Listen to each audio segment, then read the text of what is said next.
Hola, mi nombre es Katia, soy profesora de ciencias y particularmente en este video veremos física de primer nivel. Comencemos. ¿Qué es la fuerza? Bueno, la fuerza es una magnitud. ¿Y qué es lo que mide? Mide la cantidad de masa de un elemento o compuesto o sustancia por la aceleración en la cual se mueve. La masa se mide siempre en kilogramos. La aceleración se mide siempre en metros partido por segundos al cuadrado.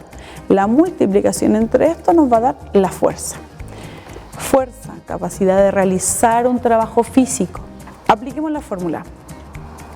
Te invito a leer con detención este ejercicio, poner pausa y ver la resolución que acabamos de realizar. Bueno, entonces, si ya lo hiciste con ayuda de tu calculadora, podrás haber descubierto que David Beckham logró patear este balón con una fuerza de 0,00003465 newton.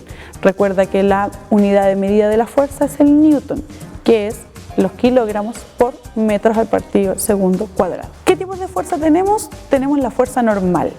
¿Qué es la fuerza normal? Es la que se ejerce en sentido contrario a la de la superficie. Cada vez que el balón está detenido antes de realizar un tiro libre, antes de realizar un penal, ese balón tiene aplicada una fuerza que es la fuerza peso, que es la fuerza que lo atrae hacia el centro de la Tierra, pero paralelo a eso en dirección contraria está lo que conocemos como fuerza normal. Está la fuerza de tensión, te apuesto que entrenas, y cuando entrenas más de una vez has usado esta especie de balanza en donde a un lado tenemos mucho peso, una cuerda y nosotros jalando del otro lado para poder ejercitar el tren superior. Eso es fuerza-tensión, es la fuerza que aplica un cuerpo generalmente elástico y si esa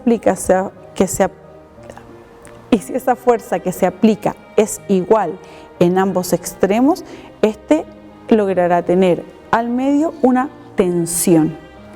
La fuerza de roce o fuerza de fricción es la fuerza que se ejerce en sentido contrario al del movimiento y se hace con la misma intensidad. Pateando un balón que se arrastre por el césped, esa fuerza va a tener siempre al mismo tiempo una fuerza contraria que provoca el césped hacia el balón. Eso se conoce como fuerza de roce. Imagínense si no existiera, patearíamos un balón por el césped y este jamás se detendría. Lo que hace que se detenga a una cierta distancia es esta fuerza de roce. Fuerza elástica, también la has aplicado más de una vez en un entrenamiento. Específicamente es la que se ejerce en aquellos objetos como resortes y estos tienen una posición normal. Cuando salen de esta posición normal se genera o se almacena energía potencial que se ejerce en una fuerza de resistencia al cambio.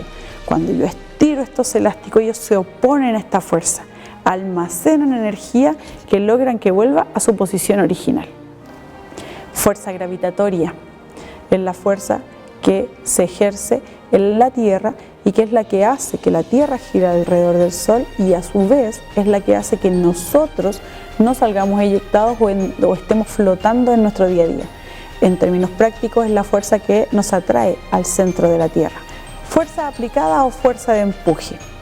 Esta fuerza está directamente relacionada con la tercera ley de Newton, que es la fuerza de acción y reacción. Es decir, si yo genero una fuerza frente a un cuerpo o objeto, él intentará generar la misma fuerza en sentido contrario. Imagínate disparando un rifle.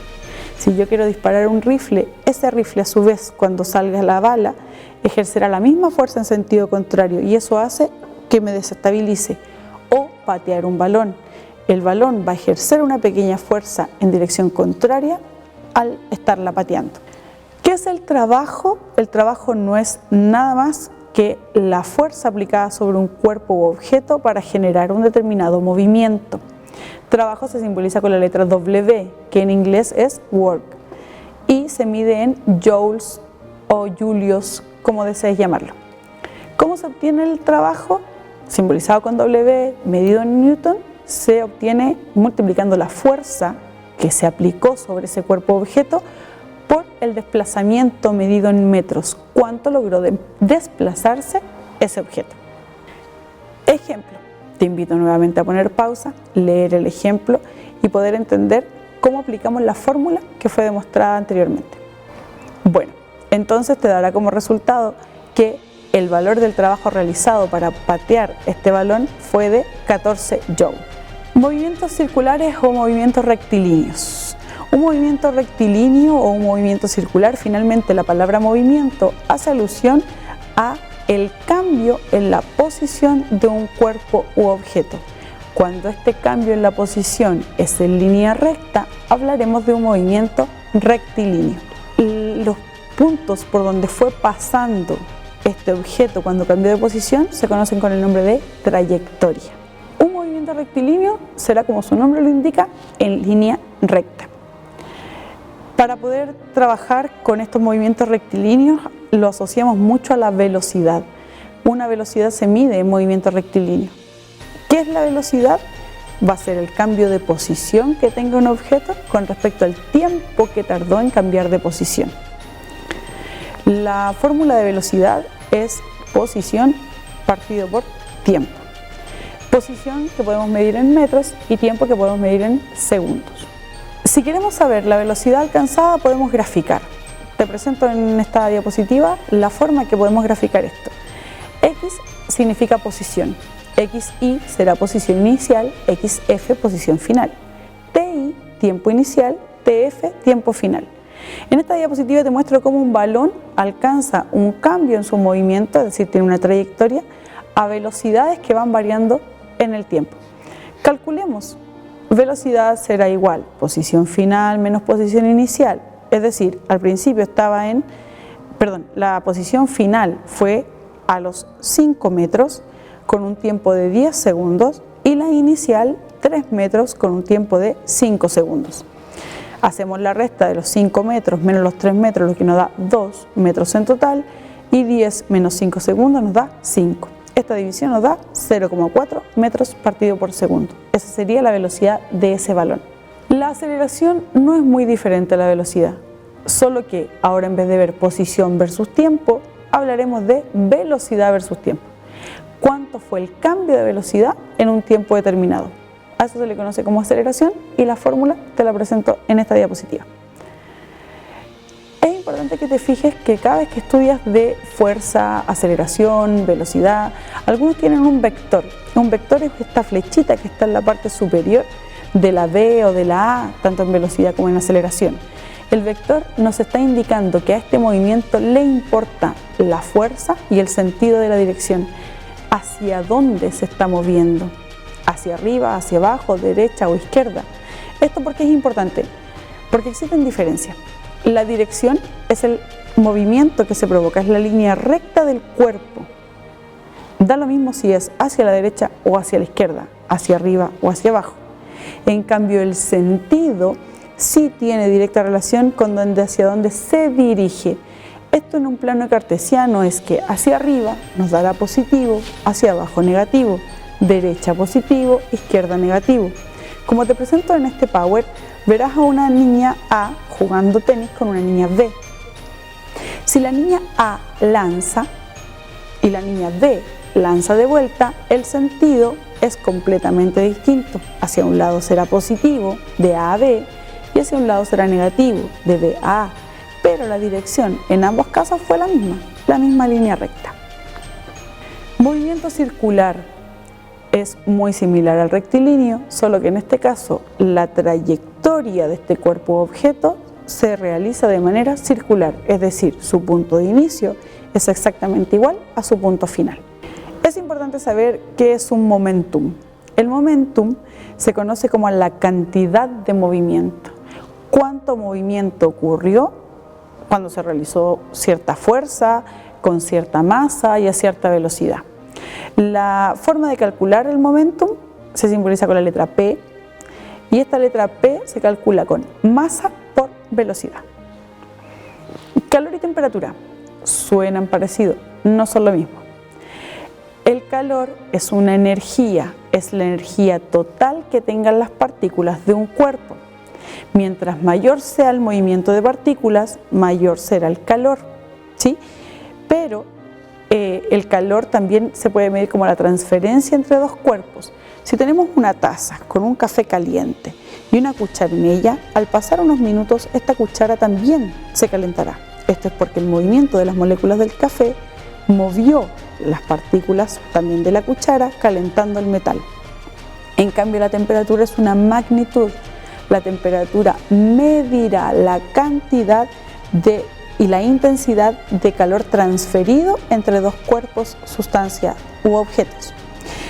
La temperatura se mide con un termómetro y se mide en escalas termométricas, que son 3.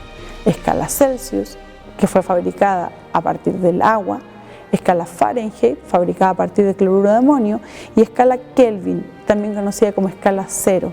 La escala Kelvin fue creada a partir del aire, a partir del movimiento de las moléculas. La escala Kelvin, conocida como la escala del cero absoluto, dice que cuando el 0 sea 0 Kelvin, que equivale a menos 273,15 Celsius, no habrá movimiento ninguno de partículas, ni las partículas del aire, ni las partículas que sean bacterianas o microorganismos podrán moverse a esta temperatura. Y por eso se conoce como el cero absoluto. ¿Qué son las ondas sonoras? Se define como una onda longitudinal que necesita de un medio para propagarse. Esto es súper importante. Una onda sonora no se propaga si no hay un medio líquido, sólido o gaseoso. A través de un medio gaseoso el sonido se propaga mucho más rápido que a través de un medio líquido y mucho más que a través de un medio gaseoso. A través de un medio líquido cuesta más que las ondas sonoras se vayan propagando. Sin embargo, a través de un medio gaseoso es muy fácil de reconocer. Te invito a leer la siguiente diapositiva donde nos explica un poco cuáles son las partes de una onda. Cresta, que es la cima, valle, que es la parte inferior, y cómo se miden estas ondas sonoras entre ellas. Te invito también a ver en la siguiente diapositiva las características de la onda sonora, tanto como frecuencia o periodo, y algunos ejemplos de las frecuencias, como los infrasonidos o los ultrasonidos. Los sonidos de baja frecuencia se conocen también como sonidos graves, y los sonidos de alta frecuencia se conocen también como sonidos agudos. La intensidad de un sonido se simboliza con la letra I y mide nada más que lo fuerte o débil que es un sonido. Se mide en decibeles y nosotros lo conocemos vulgarmente como volumen. El timbre es lo que nos va a permitir reconocer dos sonidos distintos. Por ejemplo, en un coro. En un coro todos cantan la misma canción y todos con la misma intensidad para poder ser escuchados.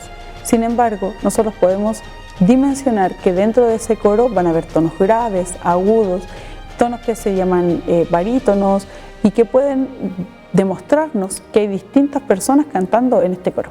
Lo mismo pasa en una orquesta.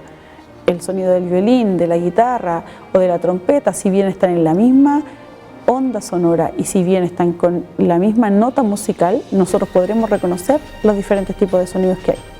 En el caso de las ondas luminosas, la luz es un fenómeno ondulatorio y la luz, a diferencia del sonido, sí logra propagarse en el vacío, lo que hace posible que el sol ilumine la Tierra. De lo contrario, no podríamos tener la luz del sol que nos ilumine día a día. Invito a poner pausa y a leer las características de una onda lumínica. Hay una característica muy particular en la onda lumínica y es que cuando una luz que nosotros vemos como blanca logra entrar en un prisma y se descompone, en realidad nos muestra que la luz blanca es la unión de la luz y la longitud de onda de todos los colores que podemos encontrar en el arco iris. Cuando esta se descompone, entonces logramos ver estos arcos iris y eso pasa cuando llueve y hay sol. La gota de agua logra romper esta luz blanca y descomponerla en todos los colores que la presentan y por eso reconocemos en ella los colores que después llamamos y reconocemos como arcoíris. Te invito entonces a continuación a completar una guía que tendrás en tu poder donde podremos realizar algunos ejercicios de fuerza y de movimiento. Te invito también a buscar información al respecto y principalmente te invito a confiar en ti y a ver la física hoy en día en tu alrededor. Éxito.